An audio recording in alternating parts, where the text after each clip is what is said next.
सबको जय मसीह की।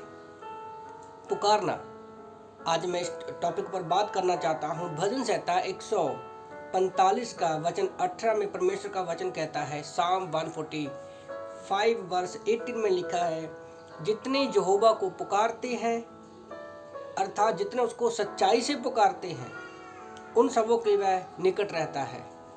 रियली में परमेश्वर को पुकारना ये बहुत बड़ी बात है। पर कुछ लोग ऐसे होते हैं जो परमेश्वर को पुकारते नहीं हैं, और अगर पुकारते हैं तो वो सच्चाई से नहीं पुकारते हैं। पर आज हम बाइबल में से देखेंगे कि कैसे जिन जिन लोगों ने परमेश्वर को सच्चाई से पुकारा और कैसे परमेश्वर उनकी आवाज को सुनने के लिए सर्वदा तैयार रहता है। हम देखते हैं जब निर्गमन की किताब अध्याय 2:23 में, यहाँ पर हमें पता है कि मिस्र के अंदर सारे इजरायली लोग एक दास के रूप में कार्य करते हैं। ओके, और उनकी क्या हालत है हम इस वचन से अंदाजा लगा सकते हैं। निर्गमन की किताब अध्याय 2:23 से लेकर 25 में लिखा है, बहुत दिनों के बीतने पर मिस्र का राजा मर गया। मिस्र का राजा मर गया।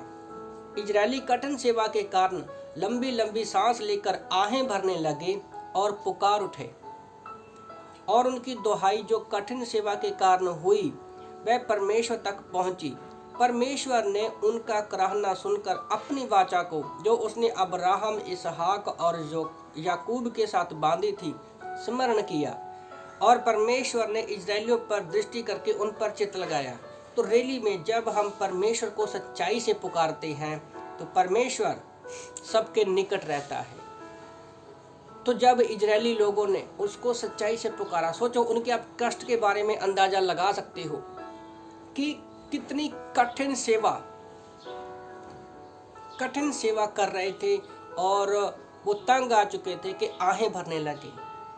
हो सकता है आज हमारी लाइफ में भी ऐसा कुछ हो सकता है। परमेश्वर ने उन पर क्या किया,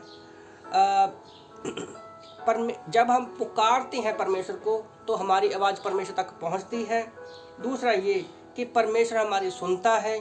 तीसरा, जब भी परमेश्वर ने हमसे वादे किए हैं, हमारे पुकारने पर परमेश्वर उनको हमेशा स्मरण करता है और हमारे ऊपर क्या है वो दृष्टि करता है। तो ये सारी चीज़ें हमें इजराइल के लोगों पर देखते हैं कि कैसे परमेश्वर ने इजराइल के लोगों को छुड़ाया। मूसा को परमेश्वर ने इस्तेमाल किया उनको निकालने के लिए।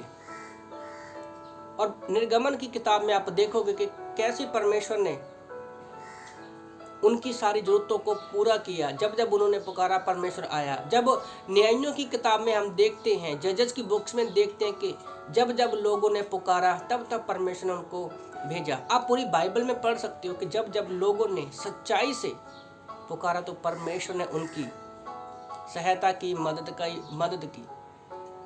तो एक चीज मैं सोच रहा था कि आदम हवा ने जब पाप किया, उन्होंने यीशु मसीह को शायद परमेश्वर को नहीं पुकारा होगा, वो छिप गया था।